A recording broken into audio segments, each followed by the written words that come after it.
This is Made Media Magazine, and this is Big D Story Time. In today's story, I'm gonna tell y'all a little bit about my upbringings, man. You know, I'm from San Francisco, California, the Bay Area. You know, Fillmoe, born and raised. Mostly raised by my grandmother. You know, she was a beautician, you know, so I was raised in a beauty salon, basically. From Monday to Sunday, 8 o'clock, we opening up, and, you know, my grandma, she was the type of hustler, man, you know, or should I say businesswoman, that the shops stay open to the last customer, you know, basically, you know. So sometimes we be in that shop at 3, 4 in the morning, 5 in the morning, you know. Used to live, you know, the first house when I was young, we used to be right there on Fillmoe and Fulton. You know, it was a Victorian house. She used to rent out of it, and then moved to the Prince Hall. You know, them some little projects, and then went from Prince Hall to right across street above the shop on Golden Gate. You know, we was basically right across street from the McDonald's, right next door to Charlie's Liquor Store and all that. But yeah, man. School, you know, kindergarten, I got kicked out of kindergarten, was getting kicked out of all the elementary schools to the point where they had to bus me from San Francisco to Oakland, you know, to the Oakland school called Garfield. So I was going there. Even in high school, I got kicked out of damn near all the high schools until I had to go to the continuation, and then got kicked out the continuation. So But then once I got kicked out of continuation, I was always in trouble, you know what I'm saying? Started off with stealing cars, you know, robbing tourists, fighting, you know, all type of shit, in and out of the juvenile system. Yeah, man, but, you know, I'm gonna tell y'all a little bit more about Fillmoe, man. Fillmoe, you know, ain't no place like it. You know, you got your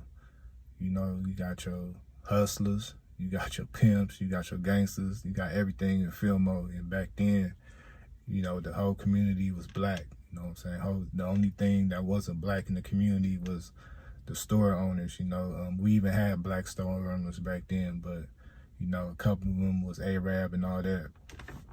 But yeah, you know, Fillmoe was fun, man. Ain't nobody, I'll tell you to this day, ain't nobody spent more time on them corners than I did, you know. And the majority of the time it was for nothing. But once I got older and, you know, start selling, you know, selling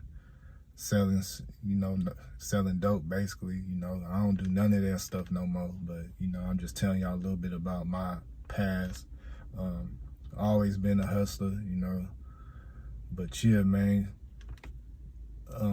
We used to go to the boys club when we was younger, you know. That's where I learned how to box and fight and all that, you know, and play basketball at the Ernest Engel Boys Club. So shout out to Coach Gary and Coach Nate. You know, boys club fun as hell, man. You know, you have people from all over Fillmoe in the boys club, you know. Boxing tournaments, we used to get the little medals. Playing basketball, we used to get the little trophies.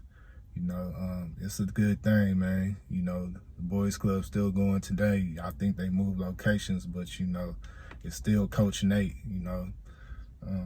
Shout out to Coach Nate, man. He's a good dude, man. Also Gary too, man. I can't forget Gary, man. Gary, you know, that was the one that really got me up in the boxing ring. But yeah,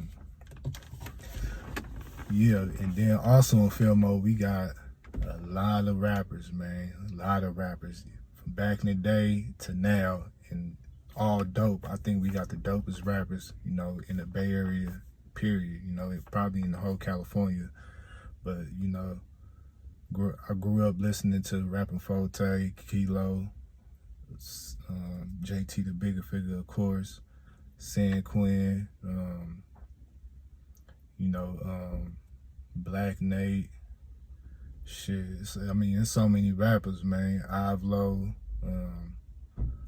shit, Player P. Shout out to Player P, man. I mean, we have so many dope rappers, man. They still dope to this day, you know, even with the younger generation. You know, shout out to everybody doing their thing, you know. But yeah, I was like, I was bad. I was bad. I had my reasons though, because even though I was raised by my grandmother, I do have a mother, and she had a drug problem. So it was like I'll stay a little bit with her, and then go right back to my grandma. One of them type of deals. But yeah, man, the city, fun as hell. It was never a boring day in the city. We used to ride our bikes. Me and my partners, we would ride our little bikes from Fillmoe all the way to the beach. Just to do shit. Getting on the bus, terrorizing the bus, man. Doing hella little pranks. When we was younger. They used to have the payphones. So on the payphones, we'd get some ketchup out of the McDonald's and put it on the ear part, sit back and watch them put it on the ear, and be laughing like a motherfucker out there, silly shit.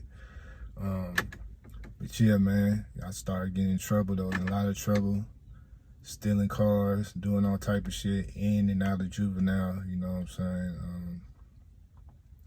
Man, I was a problem child, but yeah, man, that's just a little bit of my upbringing. This is another story time. Make sure everybody hit that like button, share this video, subscribe to my channel if you ain't subscribed. This Made Media Magazine. Shout out to Trenches News. Make sure y'all get that How I Survived Chicago drill directly from Swiper on IG or Nene Marie 37. You get it from them, you get an autographed copy. I also get on Amazon, but make sure you get that book, man. The hottest book out right now. Shout out to the Mod Squad. I'm out. If you want to support me, make sure you go ahead, Nene Marie 37 in her inbox if you want a signed copy of my book, man.